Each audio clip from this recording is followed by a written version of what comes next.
I've been struggling making my own films, and you know how it is when you gotta cut, and you know, have food and stuff for everybody, craft services, and put characters in costumes, and you know, people are doing the sticks, and people are, you know, everything is a production that we do still. This is just still a different production. And I wanted to find a way to, you know, funnel my film, because we're in production, and Vic is my writer for Resurrection Fern, and we're coming together, and I found her through this film festival, because Elena, back in the day, told me, like, we need to do a film festival.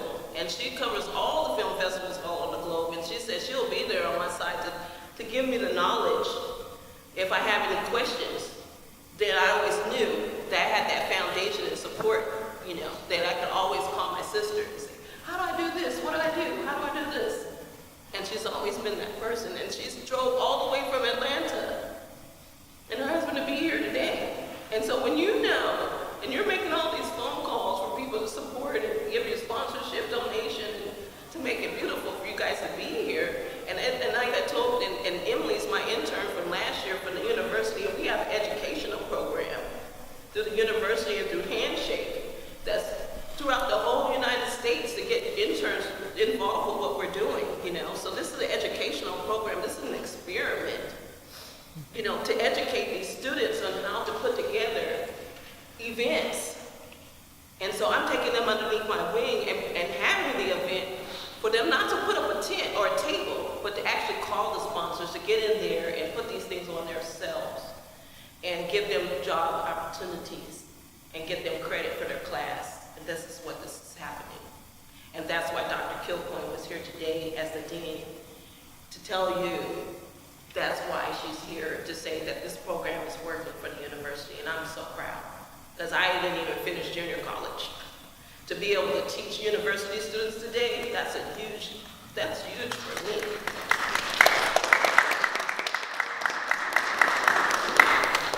I'm gonna clap for myself anyway.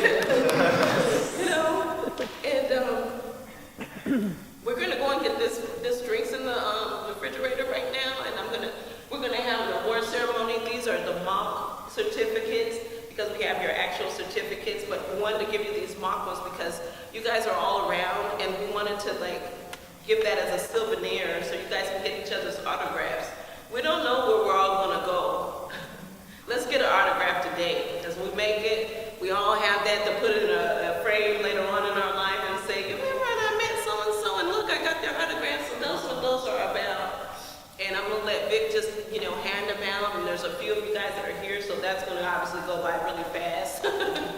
And then we're gonna go into our question and answer. We're gonna make sure we have a chair for that. And so what's gonna happen is, Allison, you'll go first and represent the Demons, Go Demons, and that's where we're at, Natchitoches. And then Elena, you'll be the next person and talk about content and branding and public relations and all the things that being a director, producer, she's an awesome woman. And then we have Iman, and he is like the top of all of everything. So, and Vic is gonna introduce him, because I'm not even gonna start to try. So, I'm getting ready to jet up out of here, and I'll be back again, because I'm trying to be in and out, you guys, because I wanna make sure our party is straight for us tonight. And so you guys do that part, and I'll be right back again, okay? I love you! And that's a whole range of film studies classes, but I'm not the only person who teaches film at NSU. We have classes in our new media journalism and communication arts program. We have classes in our art department as well. So there's really a kind of growing body of students who are studying film. Some former students are here, some current students are here. And we definitely have a lot of students who are interested in getting into the industry, so I'm trying to help them sort of find their way while also teaching them the basics, teaching them the ropes. So I have some background in filmmaking, mostly in the experimental and documentary film world, but primarily I'm an educator. That takes up lots of my time, as my students know. And you know, I help students organize their productions on campus. We have one student working on a film now who's working closely with me, and a few students working on different journalism and independent projects, web series, things like that. So I'm happy to answer any questions you have about film at NSU, getting started, what you can do studying film. Oh, there's one there. Thank you. And if you can't hear me, let me know. I'm using my teacher voice, so it should be good. But otherwise, yes. What is the climate? We're from Atlanta, which is where almost everything is filmed. Yes. What is it like right now in Louisiana as far as like the film community here? There's still a strong film community here. We have the tax incentives for film production in the state, like Georgia does. And there was some concern because some of those incentives were lessened or rolled back because of the state of the economy. Right. And people were afraid that the industry was going to just collapse. And some people have moved on, but a large portion of people invested in filmmaking in Louisiana have stayed and are still working to make it happen. And the legislature is now conversing with advocacy groups trying to figure out where we're going next with film funding and film rebates, tax rebates for film funding, and they're getting a lot of input from the industry to see what the industry wants and needs. And there's really a dedicated group of people, and there's always students at Monroe, in Lafayette, at UNO, at all of the colleges who are really interested in filmmaking and doing it in Louisiana. So there is pretty much everything you could need. Now, a lot of that is centered further south, down in Baton Rouge and New Orleans. But there are people who want to grow the industry up here in the northwest portion of the state. So we've got the Louisiana Film Prize up in Shreveport that's contributing to that work. And we've got the Cane River Film Festival here. Is that a good answer? Yeah, that's very good. Thank you for that. So do you work in conjunction with Louisiana Film Prize? Because I know that they spread their territories to Natchitoches. So do you get do y'all work with the Film Prize? Yes and no. There isn't a specific category or entryway for college students in the Film Prize. They don't have a college student entry, and that's who I'm working with. But I do know about productions that are looking for crew, that are looking for cast, that are filming in Natchitoches. Most of them are not filming in Natchitoches. A few of them have. But we do have the Film Prize Junior, which is for high school students, and that works with the advanced camp that we host at NSU. So every summer for the past 2 or 3 years that they've run Film Prize Junior, the advanced camp, which is the film section, is run by Dr. Housel, who's in the Scholars College, and one of my former graduate students, Mason Joyner, comes up. He works in the film industry in New Orleans and in theater in New Orleans, and they come up and they help the students, plan a script, do all of that, and get to Film Prize Junior. They're not there for equipment consultations and everything. So, I've definitely talked with Greg Kallenberg about there being a college student entry. Right. It's just something that we're working on right now. Right. Do you see the future of the Cane River Festival as merging with Northwestern and having mostly like the interns? I know that you that have a few, but having it kind of built on the auspice of the college as well. Do you see that Kelly and I happening? are definitely in talks about all of that, and Kelly and the other faculty members who do film-related things, and the School of Business for their accounting interns, their business management interns. And it is definitely something that we are trying to grow a connection and grow as the festival grows, and help Kelly support Kelly's work as the festival grows. This year we had a lot more student entries than we had last year. It's the second year, so everything's going. But now we've talked about there being a dedicated student category and having a student winner separate from the general winners, and that's a great opportunity. Not that students can't compete with professionals right out of undergrad, as we see, but students do tend to feel kind of intimidated and nervous about entering that stream right away. And I've put a couple of students in touch with Kelly to work with her on graphic design and things like that. So yeah, we're definitely building it together, and my department, which is English, Foreign Language, and Cultural Studies, we're expanding our internship program and sort of rebranding that. So it's definitely something we're working on moving forward. Sounds good. I'm excited. Yeah. Oh, I'm good. I do this for an hour and 15 minutes straight most days, at least. Other questions? Are you from United States? No, I'm not. Oh, so you're not from Louisiana at all, are you? No, I'm not. It's the hair that kind of made me realize that. It's the hair, not the accent. Yeah, no, it's the hair. You have a flair that I haven't seen that. There are a few of us. Okay. I'm originally from outside of Philadelphia, Pennsylvania, so I'm from the north. Did my Ph.D. in University of Florida in Gainesville, Florida, and then took the job here. So I'm making my way. Awesome. Are you a filmmaker too? I do experimental and documentary film, yes. Okay, cool. Very, very cool. Yeah.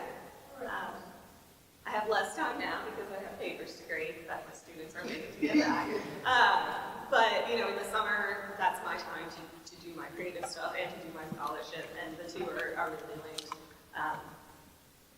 So yeah, I practice what I preach. Awesome.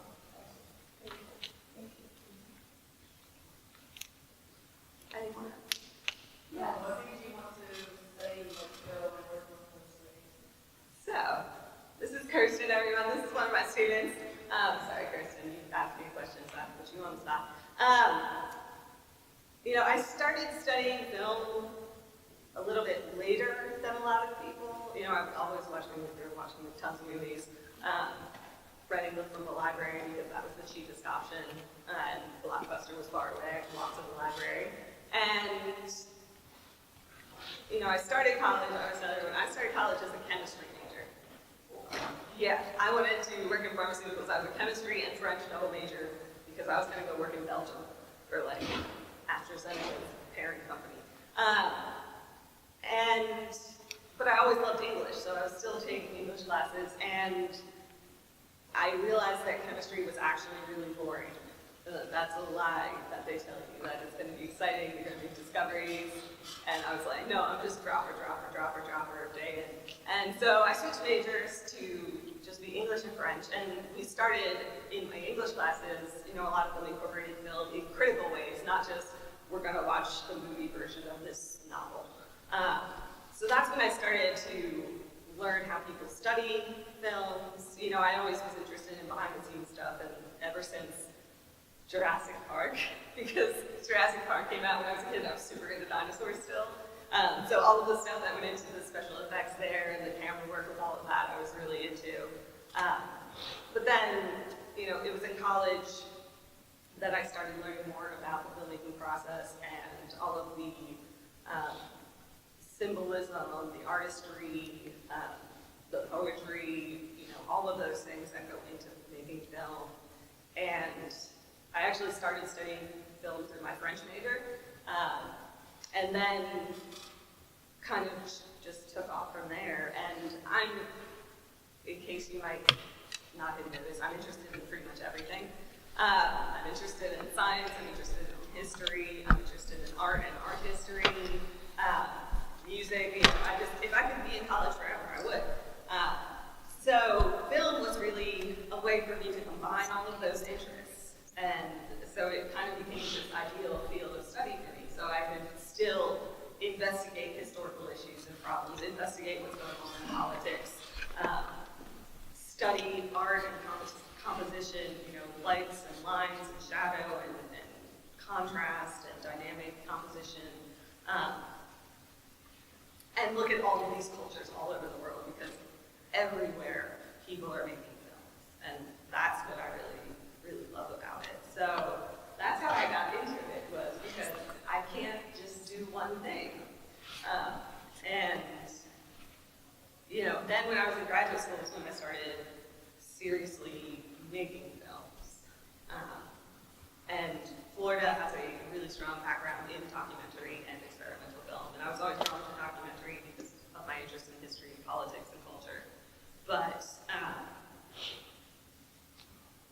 I like the freedom and experimentation of experimental film, even though that's redundant, because that's what wasn't there when I was studying chemistry.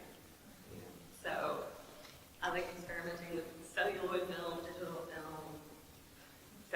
into all of that stuff. Who's your favorite French movie? I'm just like a nerd on movies. My favorite French New Wave filmmaker. If we're going like solid traditional New Wave, I'm going with Godard. But I just showed Agnes Varda's Faces, Places, her second most recent, because she just had another film come out. And, you know, in that film, she tries to lead up with Godard, and he says yes and then ditches them, and I was like, you're a terrible person, so you've lost a little estimation. But I also like the left bank filmmakers who aren't traditional. Right. So Chris Marker is definitely one of my all-time favorites. So, yeah. I think the last French movie we watched was, what, it was called 128 Weeks per Minute. Yes, So I was good. talking about that with a student who's studying in France. So he's Yeah. soaking up all of the French film and all of the, they got us showed there starting on Tuesday, I think. So he's already seen us twice. Wow. And it just opened here last night, and I was at another event, so I couldn't go. But yeah, yeah. We loved it. We saw it at camp. Yeah, so study abroad, we'll get to see movies sooner. Yeah, yeah. Travel. Other questions? Conversation? I don't know how long I'm supposed to stay here. I don't have a timer. You said, Half an hour. Oh, another time. What? The first film I made? Serious film type thing? Well, we'll go with serious because it's the first film growing up, I didn't have, my family didn't have a camcorder or anything, so I wasn't like running around making movies as a kid. And the first thing I made was probably something to be on myself, the first cell phone I had with a camera. But the first film I made that I sat down to make, I think was this video I made for one of my best friends in graduate school. He was doing a master's program and I was in the Ph.D, so he was finished 2 years sooner, and he went to do another degree in Iowa. So he and his wife and daughter were moving out there, and she was a brand new baby. And one of my favorite hobbies is baking. And they all loved like everything I baked. I used to bake for all of our grad student get-togethers. And so I made a video. We had a George Film Festival for him, so we all made videos in tribute to George leaving. And so it was a found footage video of all of these shots from like Betty Crocker advertisements and instructional housewife videos about like how to please your man with a cake, and how to learn what does it mean to whisk something. So it was kind of like compiling that footage into this sort of comedic thing about like cake makes everything better, and using the voiceovers and building the soundtrack from that found footage. So it was something that I did for fun and not, I wasn't going to show it anywhere outside of our living room. Adult Swim. You just showed on Adult Swim. It would probably have fit on Adult Swim, yeah.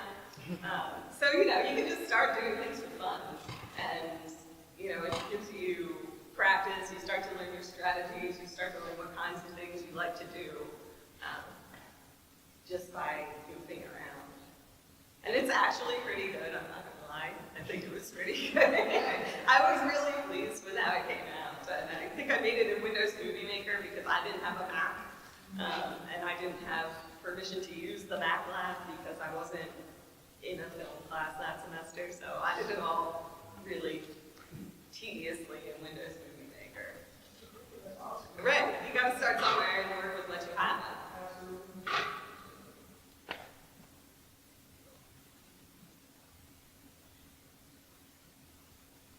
So what did you think about the movies that you've seen so far in this festival? Well, I've seen them all because I was one of the judges. So I was really surprised by the variety of genres that everybody covered. We had always, some of everything except maybe a full-blown Hollywood style musical. But I was really impressed with the quality. It was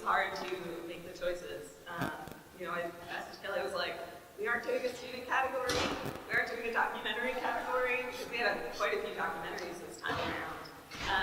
And I was like, if I could split it into those 3 things, I could get you a top 5. But just to try and make the one decision, it was very hard. You know, I really enjoyed watching all of the films. You know, it was a great break from the films that I watched for teaching. And I'm not teaching a production class this semester, so I'm not watching student films all the time. And I like to see what people are doing now and where things are going now. You know, what the trends seem to be in aesthetics, in the visual style, and in the storytelling out there. So it was great, but it was hard. I haven't been a judge for a film festival before. I've been to lots of film festivals. And narrowing it down to my top 5 was really hard. I probably had a top 13. And then I had to, okay, difficult choices. So, yeah, no, it was a great group of folks that got something. So be proud. What was some of your criteria that you used for selecting what the top 5 in your estimation were? For my top 5, originality was a big part of my decision making. You know, how original was the story that was being told? Or if you're working in a genre, how original was your approach to that genre? Because a lot of times you're like, oh, I'm making a genre film, but, you know, it's easy to just play by the rules. You know, what was the quality of the sound is always a big thing for me. Because especially with students, it's like the last thing everyone thinks about. You're like, okay, I gotta get the shot to look great. But then if your sound's not reinforcing what you're trying to do in the visuals, then you've got a mismatch. So it's not just that you're using good sound equipment, it's just, you know, how is the music that you've chosen going along with that? How is the background sound or the wild sound, if you're using wild sound, you know, supporting what you're trying to do. You know, the performance was part of it, but they were great performances across the board. So really it came down to a lot to the originality in the storytelling and the visual approach. Cool. And there was, again, it was still really hard to choose. I took a lot of notes. I have lots of Post-its reading things. And then we were down to the wire too, because we were late submission, so it was kind of the last few days, it was like, okay, is there something new? Is there something new? Don't want to leave anyone behind. It was a little harder to compare. I will say it was harder to compare the documentary and the fiction films to each other. So I kind of had to separate that a little bit and sort of rank my documentaries first, and then think about, okay, how do these work together? Because, you know, there's such different demands on those two genres. But maybe next year we'll have a documentary night and then fiction night. Students across the two. Because there's tons. I mean, I've been sort of puttering, working on a documentary about Carolyn Dormand, who's a naturalist from Louisiana who helped get the Kisatchie Forest designated as a national forest. Kisatchie. Why is it on fire? It's a controlled burn. Okay, To prevent there being an actual forest fire. okay. So that's why. Okay, we were driving here, it was on fire, and Yeah. I was like, what's going on? It's springtime, it's pollen and controlled burns. I was pretty sure we were driving into the four-door town, but I wasn't. So there's snacks, it's supposed to be nice. Right. No, we gotta do that so that the forest, you know, renews itself and all that. It's really a well-managed forest, but, you know, there's a lot of documentary production in Louisiana. Louisiana Public Broadcasting and PBS are really supportive of documentary production here, in particular, so. And of course, we got tons of topics to explore, because it's such a rich state, such a diverse state, great that, you know, any single town that you stop in, there's a story that you can tell about that town that deserves to be its own documentary.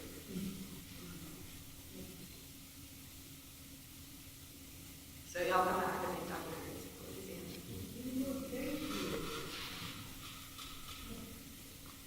Are there any more questions or comments for? All right, I just want to say thank you all for submitting your work and for being here. I know Nacogdoches isn't the easiest place to get to, and I've made the drive. I've driven from here back home to Pennsylvania, so I know about getting to Atlanta from here. So thank you for coming out,